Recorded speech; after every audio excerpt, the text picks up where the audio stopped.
What is up, everyone? Hello, everyone. How are you doing? Welcome back to Punching Up. I am your host, Maya May, and today we're talking about Gen Z, and we're talking with Gen Z because, as you all know, they are critical to this election. But I don't know if you all seen it.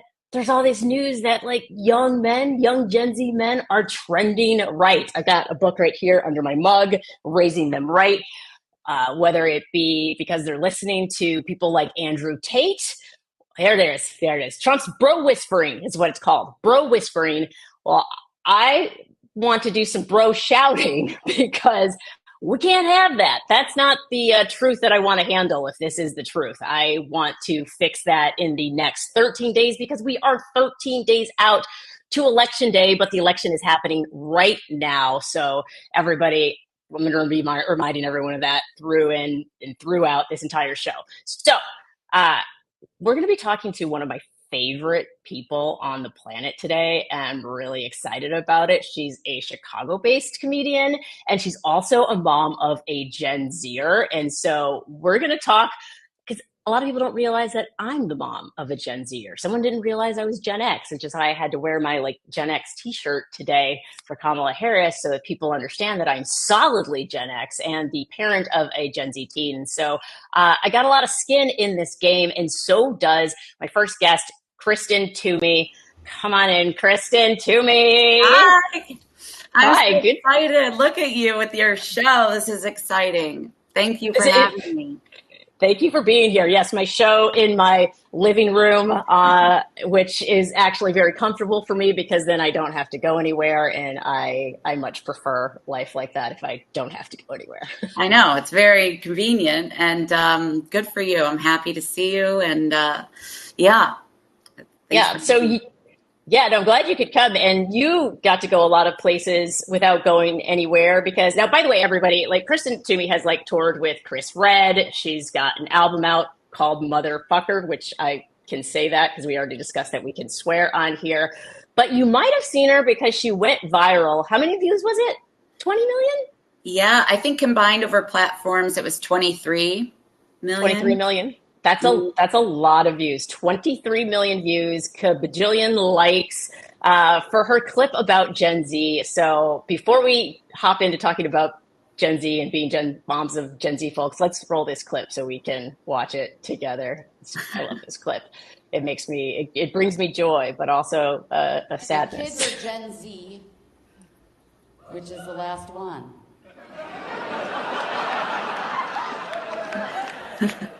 There's no more letters. It's kind of hard to tell them to try. I know there's a continent of plastic in the ocean, and Hawaii just burned down, and California and Canada are always burning now. And there's aliens, and AI, and a pandemic, and probably a world war, but do your homework. It matters, yeah.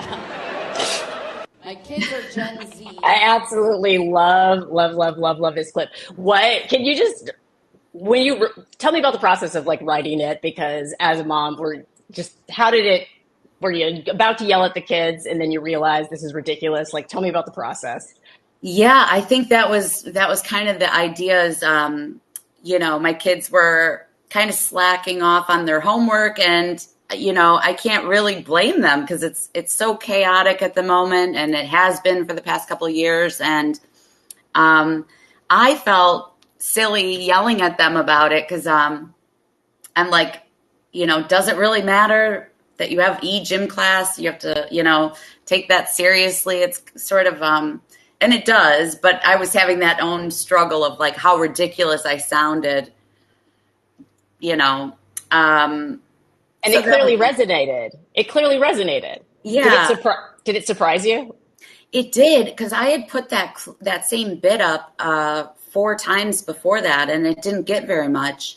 And then I put it in black and white and really zoomed it in, and I think that was the best take of it that I've done.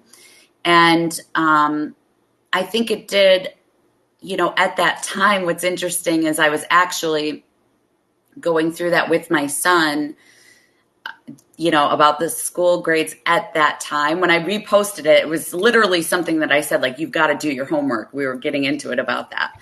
And so maybe the truth behind it, maybe truth to power kind of pushed it over. I don't know, but I had posted it before, and that time it took off. I think it resonated with people that are Gen Z and their parents and teachers. It was kind of a wide demographic, I think, could relate to it. Yeah, and I'm glad that you mentioned that you have a son, because would it surprise you, or does the information surprise you, that Gen Z men are starting to trend right leaning? Unfortunately, it doesn't really surprise me. I have a daughter. She's 20 as well, so I've got one of each. I think, I have to do a lot of talking with them to combat this like these ideas that they're getting at school and with their friends. And I think because, they're in the position they're in, and they sort of feel removed from any potential threat of what these policies mean. It takes a lot for me to try and, in the short amount of time I have with them, to counter what they're getting every day on TikTok and what they're getting with their friends in the lunchroom and all of that. So I do speak very frankly. I wouldn't really, I don't think win a parenting award, and how I don't put it gently. I'll say things like, how would you feel if that was me that he pushed into a dressing room, or what, you know what I mean? Like, would you be supporting that person then? That's the type of, talk I share with my children, just to kind of drive home the real reality of the situation. And, it's not something, it would be funny if there was no threat behind it, but it's not funny, It's not funny. And I think that's what's hard, because we're supposed to shelter our kids. Like, that was generally the way we're raised to believe, that, oh, when you have a kid, there's age appropriate information, and there's stuff that they're not ready for yet. But we're living in a reality where they're being exposed to what looks to be fascism, and a potential president who is openly embracing Hitler and that type of ideology. Right. And you can't sugarcoat that. Like, you can't sugarcoat fascism. Like, yes, we can punch up at it, as this show does, and we can mock it for what it is to try to disarm it. But at the end of the day, like, this is something that's very serious. Like you said, we have to talk about it. And we have somebody from Gen Z here that I want to bring on, I want to introduce you to, and let's see if we can solve all of the problems together. My friend Santiago Mayer. We can try. I feel like we can. Everybody, this is Santiago Mayer. He is the co-founder of Voters of Tomorrow, executive director as well. And Santiago, can you say, what age were you when you started Voters of Tomorrow? I was 18. 18. Okay. That is, Kristin and I are feeling like we need to do more with our, I don't want to speak for you, Kristin. So we were talking about this before the show. It's not good for the hair. Like, I have lost, like, my hairline has gone back like 2-3 inches since then. Okay. For people who don't know, just a quick TLDR. TLDR is what the kids say, by the way, for everybody who's watching, who's Gen X and above. I've learned it. TLDR. Give us the TLDR on Voters of Tomorrow. For sure. So we are the country's largest Gen Z-led voter mobilization organization. We are on the ground in 25 states with campus chapters, with organizing happening right now as we speak to get out the vote. We have volunteers in all 50 states. Everyone in our team is Gen Z. Everyone in all of our chapters is Gen Z. And as of this morning, we announced that we have already made 10 million voter contacts. We're still just getting started, but we're working really hard to turn out the youth vote and continue to work with the Harris campaign to make sure that we defeat Donald Trump for hopefully the last time. Yeah, hopefully. I could see this man trying to run from prison at age 90. I could see it happening. Does it surprise you when you, like, hear Kristen talk about what she is having to deal with her kids being Gen Z, and like, because Gen Z has so much going on between school and climate change, and to have time to engage with voting and Right. how, with what time? One of the things that I used to say is that I would get like, the consultant class talking to me, and they're like, he's a threat to democracy. How can the kids not get it? And my response would be like, well, if you're sleeping in your car because you can't afford housing while getting in debt to pay for college, gas is expensive, food is expensive, like your rights are being taken away. Like the last thing you're thinking about is like an abstract concept such as democracy. You're thinking about like the material realities that you're seeing. And I think the big issue is that those material realities, whatever difficulty is occurring with young people, right? Like we have seen phenomenal plans from the vice president as to how she's fixing a lot of these issues. And obviously the Biden administration does not get the credit it deserves for fighting them. But while we have seen sort of real material consequences for people with inflation, with price of housing, these claims are amplified on social media and they are made 1,000 times worse. And you will get someone who's like door dashing food every single day complaining, well, like I don't have any money. Like, yeah, you're not the average person.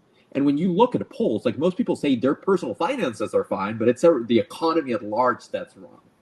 And when you look at the data, like that's what's happening. People are seeing other people complaining. They're assuming, well, I might have it good, but it's bad for everyone else. And unfortunately, we have not built a good enough infrastructure on social media in the sort of pro-democracy coalition to combat those claims. Kristen, you're like on social media constantly. You're seeing the information that your kids are seeing sometimes, and you're seeing comedians. Like there's alt-right comedians now that have a pretty decent following. Like how, as a comedian, does one even approach that? Because like I'm sure you're running into it at shows and mics and things. Yeah, I do think that, it's interesting because I feel like politicians have been watching comedians wield comedy and to power, and I feel like they've taken a page from comedians, and they use a lot of, even like they're using a lot of the same language and style, and I feel like, unfortunately, they're not very good at it. It's it's like they're misusing it. And as far as the alt-right comedians, I think a lot of them are just trying to capitalize on the moment, and they'll say whatever it takes to get the position. But I think as far as what's going on TikTok and these social media apps, that's really the main thing that is spreading misinformation. It's reframing things in such a way that if you don't have time to fact check it all and you're just kind of taking things at face value, and it's a real slippery slope. Obviously we're not all getting the same information. Some of us, because there's people in my family that I find intelligent, lovable, caring people that are obviously not getting the same version of the story that I'm getting, and it's like, well, what is on your timeline? What are you seeing that has made you go this way? Because I just don't think we're seeing the same thing for whatever. I'm so glad you pointed that, because like there's times where my daughter will say something and I'll recognize it immediately as a right-wing talking point, and I'll like basically want to snatch her phone from her. Like, what algorithm are you on? Like, what rabbit hole have you gone down? What are you seeing? Like, I need to see her timeline. And I've actually spent time clicking uninterested, just to try to fix her algorithm, because it's crazy how quickly they can watch one video and then it just sends them down a rabbit hole. And so it's a slippery slope. And I think that is part of the reason why we're seeing so many of these 18 to 29-year-old men believing a lot of this disinformation that's out there, and then not just believing it, but then spreading it, because like you said, people are abusing the funny. Yeah. Kristen, and they're abusing the funny, and then they're sharing the funny because of some. That's what we know. What gets shared? Is it outrageous? Is it shock humor? And then that's what ends up getting shared. Santiago, you mentioned polling. We have some polling data that we can pull up here and look at, and it's Harris is she's doing well, but like at the same time, it's really close. It's insane to think that the current vice president is running against a convicted felon, adjudicated rapist, insurrectionist, who apparently praises Hitler all the time and the racist tide. But that's where we are. Listen, I think again, right? Like this is gonna be just like it was in 2020, just like it was in 2022. The margin is gonna be close, and it's gonna be determined entirely by youth turnout, and that's really, I mean, that's how we prevented the red wave in 2022. That's how we kicked Donald Trump out of the White House in the first place in 2020, and that's what caused the blue wave in 2018, right? Like we need to turn out young voters. And the information that we're seeing is that no matter what Nate Cohn is screaming on Twitter, they are consistently and overwhelmingly supportive of Vice President Harris and Governor Walz. They are excited to go out and vote. We saw today a clip of a voting parade in UW-Madison. We have that clip. Let's Yeah. play it. Let's roll it. Yeah.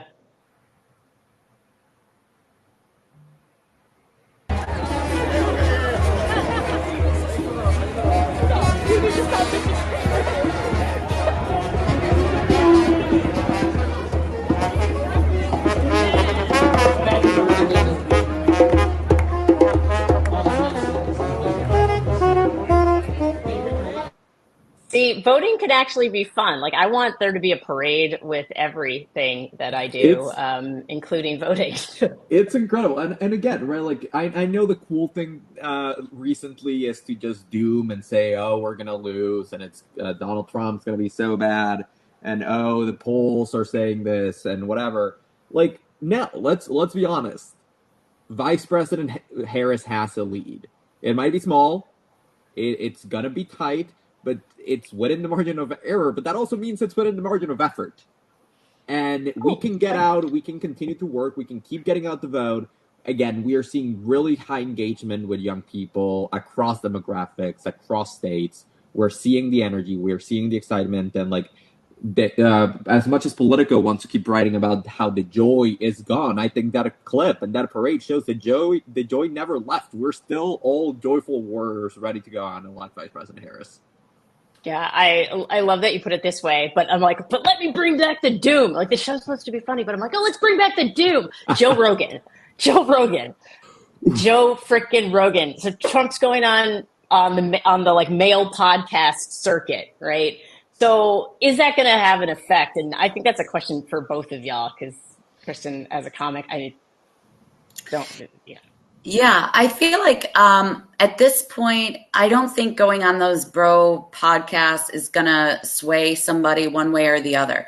I really feel like when I'm speaking to my daughter, this is her first time able to vote for president. And I feel like, you know, a couple years ago, she was really like, I'm just going to write in William Taft, you know, like forget it. And I think I've seen a change in her and her getting more involved. I feel like those podcasts are just speaking to their own choir. I don't think that you're pulling in any new voters. I don't think that that's going to motivate anybody to get off their couch and actually go and vote.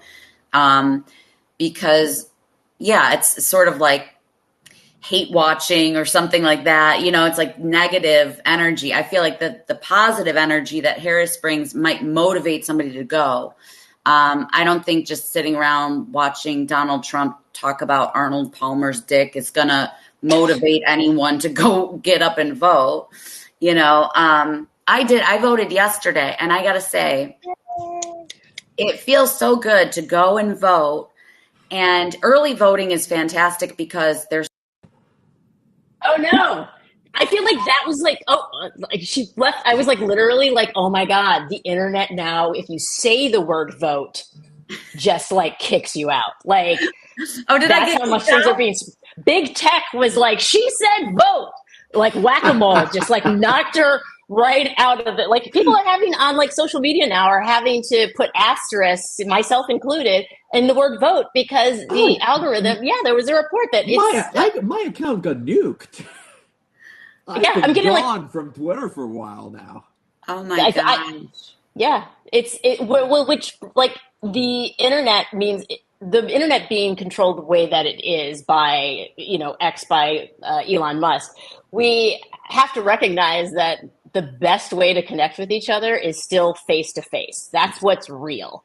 So that's why I'm encouraging people to do the canvassing, to do the phone calls, the phone banking, the text banking, because it's important to put a face to the why and why we're doing this and what democracy is all about. And I find for a lot of people now online, you don't know what to believe. It's like, how Kristen said, like what internet world are they in? Because it doesn't look like anything like mine, and it makes it much more difficult to connect. And if I can chime in and hit the question as well, like, yes, Donald Trump is going on Joe Rogan. He's been hitting the bro circuit, right? Like, everyone's like reporting this and being like, "Oh, Donald Trump's going on these podcasts and he's like polling better with young men." The thing that no one talks about is twofold: is A, yes, young men are moving right, but young women are moving left at almost twice the rate. I have seen no headlines about that. I'm yet to see a New York Times article talking about how young women are abandoning the Republican Party at historic levels. No one's talking about that. Also, no one's talking, why does that network that he can just tap into exist? Why are all these podcast hosts so ready to receive him? Why are they spreading his messaging? Right? And I think it is very important that we make it very clear that there has been very, very intentional investment by the right to develop this messaging infrastructure. Like Charlie Kirk has, I think, like $150 million that he's spending on content production. Let's not talk about PragerU, which now has a contract with the state of Oklahoma to provide educational materials, even though it's a propaganda network, right? All these people have so much money and are putting so much effort into building an ecosystem that allows them to immediately tap into that. And the people watching these people, they are not necessarily political animals like the rest of us, right? Like, these are people that, their girlfriend just broke up with them. They're feeling sad. Let me go watch like a self-improvement channel, and like I want to work on myself and I want to work out. And like you start there, and then that person like starts pushing you a little bit to the right, and then the algorithm directs you to an even more extreme channel, and then a more extreme channel, and then you're at Ben Shapiro, and then you're at Jordan Peterson, and then you're at Andrew Tate, and then you're at Charlie Kirk, and all the actor, like you're watching Tucker Carlson, right? Like, there is this system designed very intentionally to do this. And for whatever reason, the pro-democracy coalition has not invested in it. The pro-democracy coalition has not been investing in youth, let's be honest. I think if you grab all the youth organizations supporting Vice President Harris and put us together, we're still going to have less money on hand than even just Turning Point. There has been no investment in developing these systems, and we need to get started, or otherwise we're going to have real problems in the future. Yeah, I think there's often the assumption that good will just win on its own, that the truth will just win on its own, and we have to be equally as loud with what's right and what's ethical as they are. And watching PragerU infiltrate schools via Moms for Liberty and all of the different school boards has been something that's quite mind-blowing for me, because I've watched some of those videos with my daughter, and I mean, like, and it was one of those things where it's like, if you just woke up today and you watch those videos, and I think about that quote about how history is written by the winners, and I say, oh God, 20, 30 years from now, this will be history books. but it's actually now. Like, it's in history books now. And so I shudder to think that future generations would possibly look at it and they'll go, oh yeah, our great, wonderful president who loves Hitler served fries at McDonald's for a day. And that's reality. Like, that could possibly be our future if we don't vote in the numbers that we need to vote in, not to scare Not just vote. Jesus. If we don't volunteer, if we don't phone bank, if we don't knock on doors, right? Like those 10 million contacts that I mentioned earlier, they've only happened because we have so many volunteers sending those texts and making those calls. It doesn't happen by itself. Yeah.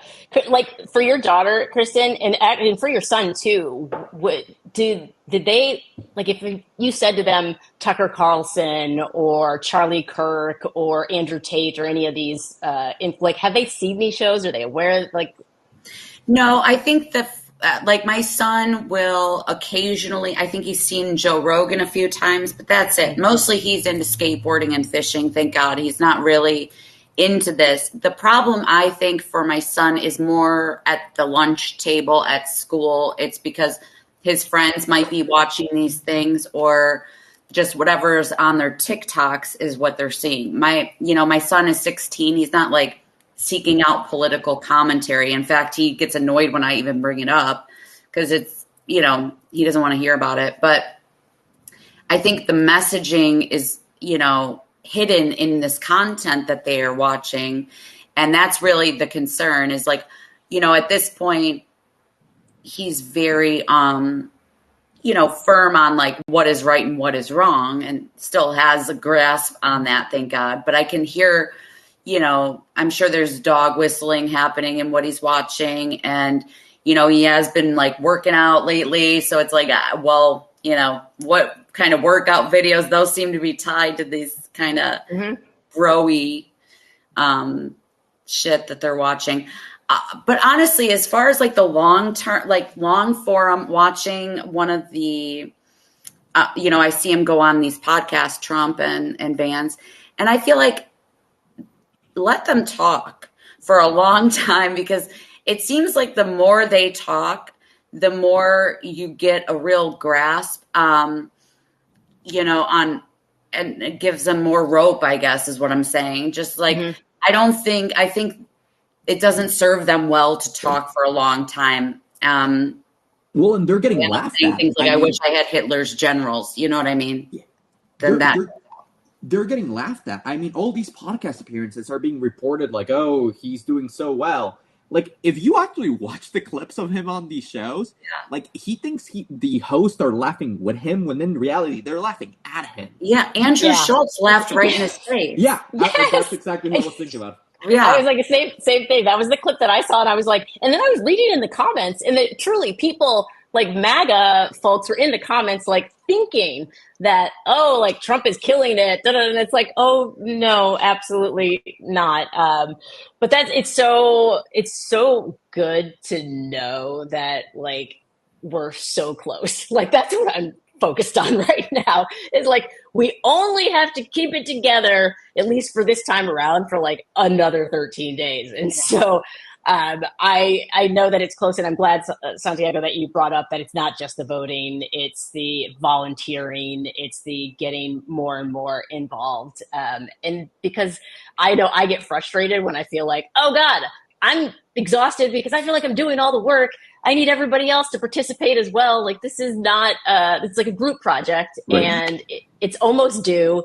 And there's some people who are just like sitting around doing the bare minimum, and then will complain if we don't get an A. And I'm like, no, like, if you want an A, we got to do the work. And in this case, we can't. There's no A's or B's or C's. It's pass or fail. Yeah. And the fail, F, stands for fascism. Like, that's it. It's pass or fascism. That's all we got. I was so glad that both of you could be on the show together. I was like, we can't do a show about Gen Z without Santiago Mayer and without Kristen Toomey. Y'all are both absolutely fantastic. So this is Punching Up, guys. It's a casual show. Yes, check out Kristen Toomey's live taping. Thank you for putting that up there, Sam, because I almost forgot. She's doing a live taping Kristin's like, you were supposed to plug my show. And now I am plugging her show. Kristen Toomey, if you're in Chicago, go check out the live taping. It's her birthday tomorrow, so a good birthday present would be to actually both sing her happy birthday, but go to her show as well. And then make sure that you vote and volunteer and phone bank and do all those things, because you don't want to ruin her birthday month, do you? No. Don't want to ruin it. It's going to be a rough month for everybody, especially for anybody whose birthday is right around now. So thank you again, everybody, for joining us. We will be back next week, same time, and then we're going to be about a week away. So I'm probably going to be very stressed, but also smiling, because I believe in being strategically optimistic. It will all be all right. Yes, it will all be. Thank you, Santiago, the voice of the youth, calming this Gen X soul. So appreciative. Well, thanks, guys, and we'll see you next week. Thank you. Thank you for having us.